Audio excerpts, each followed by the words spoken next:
ماشي. النهارده هعرض كل الكومنتات اللي شتمتني وبهدلتني وهزقتني وغلطت فيا علشان قلت الحقيقه، علشان في ناس مش عايزه تعرف الحقيقه وعايزين يخلوا راسهم زي النعام يدفنوها في الرمله، بس انا مش زيهم. انا بقى هعرض بالادله ان انا كلامي صح، وهاجي هقول كل الناس اللي شتمتني وغلطت فيا انا اهلي ربوني كويس قوي وعلموني ان ما ردش الشتيمه بالشتيمه، لان اللي بيشتم ده بيدل على تربيته وبس. النهارده هنيجي نتكلم. انا قلت طبعا بالاختصار ان اللاعب زيزو لاعب الزمالك كان راح يودي عربيته البورش اللي بيقدر ثمنها 8 مليون و800 ألف جنيه، ربنا يزيد كل مكان، بعد ما اتخبطت خبطه كبيره جدا من قدام، ووداها لمركز صيانه عربيات، وكانت تكلفتها بما ان هي غاليه فطبعا قطع غيارها غاليه، فمركز الصيانه قال له ان التكلفه هتبقى 3 مليون و800 ألف. وموافق يا سيدي؟ موافق. ومضى على اقرار ان هو موافق، وبعد كده هو خلص الموضوع والعربيه انتهت تصليحها. خد عربيتك وهات الفلوس بتاعتي. قال له انا معيش دلوقتي بس عايز العربيه. فحصلت ما بينهم مشاده، تدخل احد رجال الاعمال المعروفين اللي بيدعموا النادي الزمالك وقرر ان هو يحل الموضوع بحيث ان هو يدفع نص الثمن واللاعب ياخد العربيه بتاعته يدفع هو نص الثمن تاني، يعني رجل الاعمال يدفع 1,800,000 جنيه واللاعب يستلم العربيه ويدفع لصاحب المركز ال 2 مليون جنيه. وده اللي حصل، واللاعب اخد عربيته بس برضه ما دفعش ال 2 مليون جنيه، وبناء عليه ان صاحب المركز تقدم ببلاغ وبيتهم في اللاعب بالنصب. حرفيا الكلمه مكتوبه كده. انا لما قلتها لا ازاي رشا تقول الكلمه دي ازاي؟ لا طبعا ده اتشتم واتهزق ويتقال لي احترمي نفسك ويا هبله واللي. طيب انا بقى هعرض كل الكومنتات وهعرض لكم بالادله ان انا كلامي صحيح ومش كده، تمام؟ عشان انتوا بتقولوا لازم تقولي كلام الصدق. طيب انا دلوقتي في الأستاذ باهي محمد بيقول لي اتقي الله يا هبلة.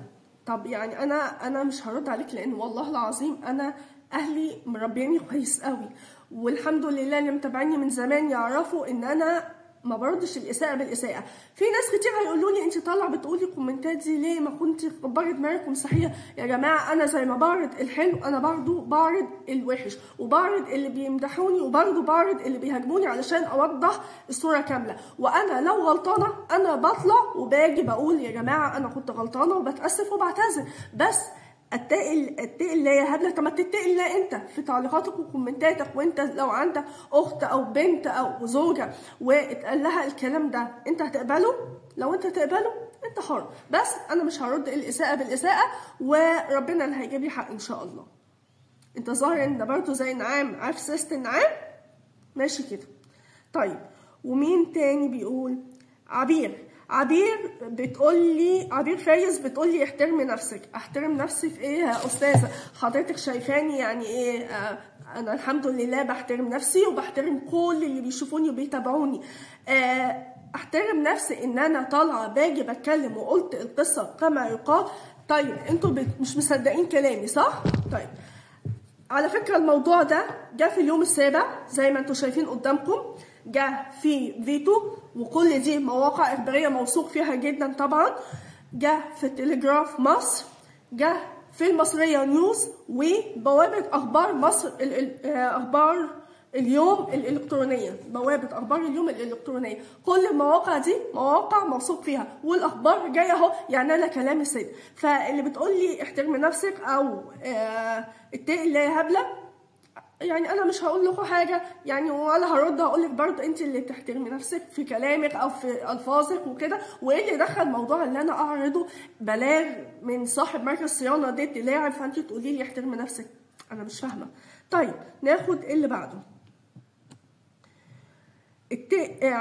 عماد بيقول لي اتقي الله في كلامك وبلاش كذب قبل ما تتاكدي. طب ما انا بقول لك اهو المواقع الاخباريه زي ما انت شفت استاذ عماد، يعني انا والله بتقي الله في كلامي وما بقولش خبر غير لما اكون متاكده، والله ولو طلع غلط وده وارد ان يطلع اخبار غلط، انا بطلع بقول يا جماعه الخبر طلع غلط كذا كذا وبعتذر.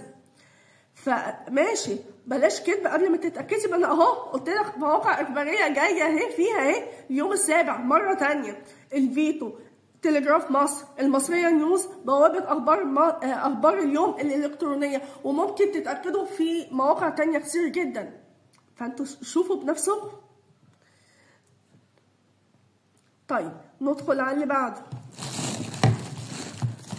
اخويا يسري احمد بيقول عن ابي مسعود يقول صلى الله عليه وسلم: عليكم بالصدق فان الصدق يهدي الى البر، وان البر يهدي الى الجنه، وما يزال الرجل يصدق ويتحرى الصدق حتى يكتب عند الله صديقا. واياكم والكذب فانه يهدي الى الفجور، والفجور يهدي الى النار، وما زال الرجل يكذب ويتحرى الكذب حتى يكتب عند الله كذابا. اتق الله في اقوالك وله. والمهم عندك الريتش والمشاهدات اشكال، حسبنا الله ونعم الوكيل. بص حضرتك بما انك داخل يعني ناحيه دينيه وكده، وبص يا استاذ يسري، يعني انا احترمتك قوي في كلامك والحديث جميل وعندك حق، بس انا ما بقولش معلومات كده تمام، والمعلومه صحيحه وصدق. انتوا بقى مش عايزين تصدقوها، خلاص اللي عايز يصدق واللي مش عايز يصدق عنه ما صدق.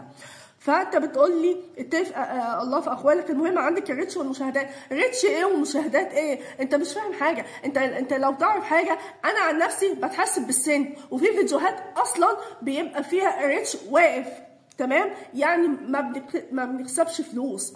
ولو هقول لك والله العظيم انا بتحسب بالسن. لا حول ولا قوه الا بالله.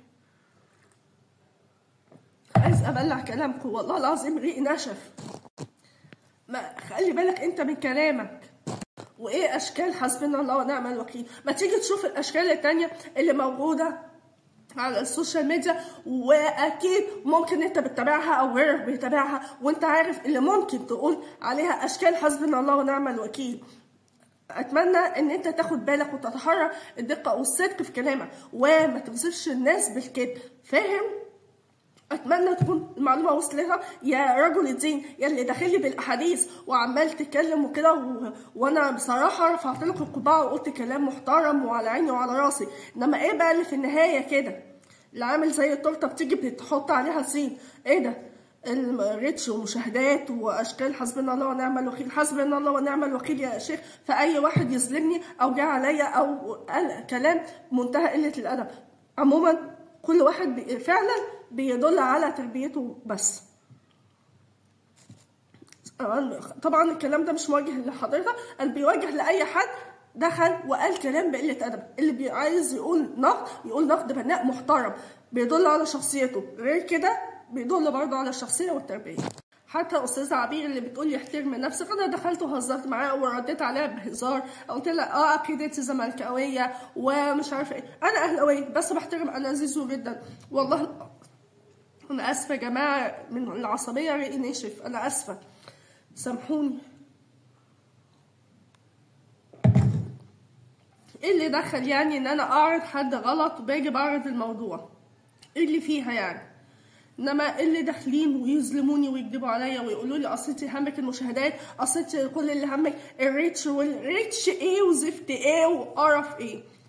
انا لا عامله القناه لا في الريتش ولا اي حاجه، ده انا بتجيلي المشاهدات لما كنت بفرح ب 16 مشاهده كنت ببقى فرحانه وسعيده. انا لا بصل لا ريتش ولا اي حاجه، انا يهمني ان انا ابقى في وسط ناس محترمه وباجي بعرض موضوعات انا بحب ان انا اتكلم فيها، بس ان انا ابقى موجوده في وسط اخواتي.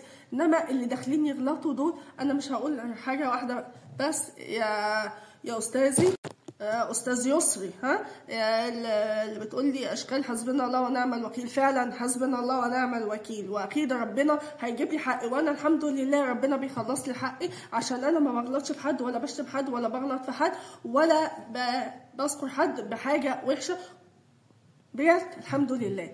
فربنا بيجيب لي حقي اول باول، وخصوصا سواء قلت حسبي الله ونعم الوكيل او حتى ما قلتش، ربنا شايفه عادي.